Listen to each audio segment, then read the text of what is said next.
Berikut tumpuan utama petang ini.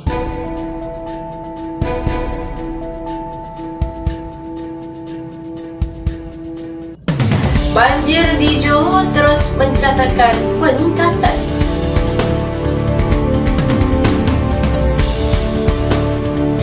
Assalamualaikum dan salam sejahtera. Saya Ahmad Afiq.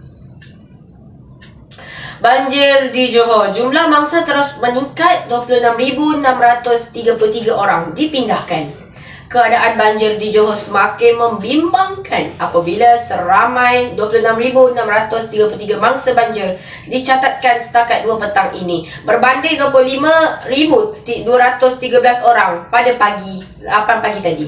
Pengerusi Jawatan Kuasa Bencana Negeri JPBN yang juga Setiausaha Kerajaan Negeri Johor, Tan Sri Dr. Azmi Rohani berkata, 7 lagi PPS dibuka, menjadikan jumlah keseluruhan 193 PPS beroperasi di semua 10 daerah setakat ini.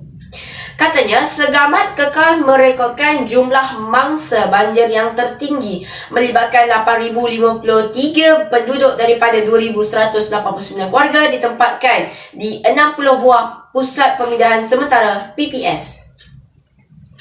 Seterusnya, banjir di Johor agak kritikal. Menteri Besar Johor Datuk Onn Hafiz Ghazi menyifatkan banjir yang melanda negeri ketika ini sebagai agak kritikal dengan lebih 20,000 penduduk terjejas bencana alam itu. Beliau berkata semua pihak daripada Kerajaan Persekutuan dan negeri telah berganding bahu bagi memastikan rakyat menerima bantuan secepat mungkin.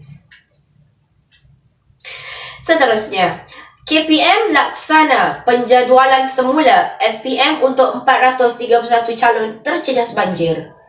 Kementerian Pendidikan Malaysia KPM akan membuat penjadualan semula peperiksaan sijil pelajaran Malaysia SPM tahun 2022 bagi 431 calon yang terkandas dalam banjir dan tidak dapat hadir di pusat peperiksaan yang dijadualkan atau pusat peperiksaan berhampiran.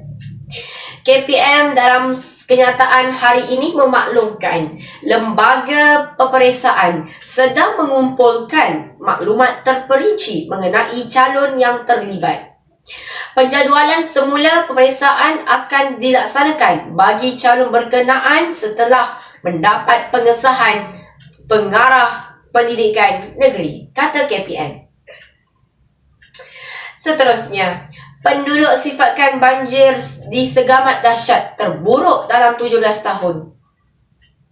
Banjir besar yang berlaku di daerah Segamat sehingga memaksa lebih 7,000 penduduk di daerah itu terpaksa berpindah ke pusat pemindahan sementara PPS.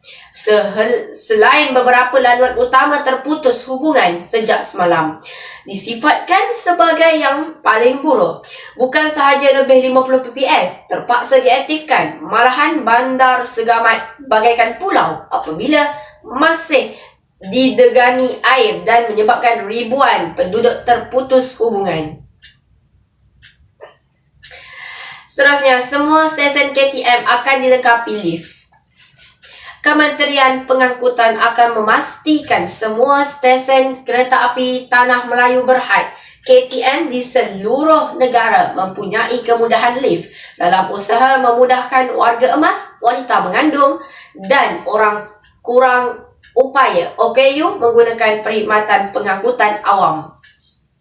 Menterinya Anthony Loke berkata kemudahan tersebut menjadi keutamaan pihaknya dalam usaha menaik taraf dan menambah baik kemudahan yang terdapat di stesen berkenaan. Saudara,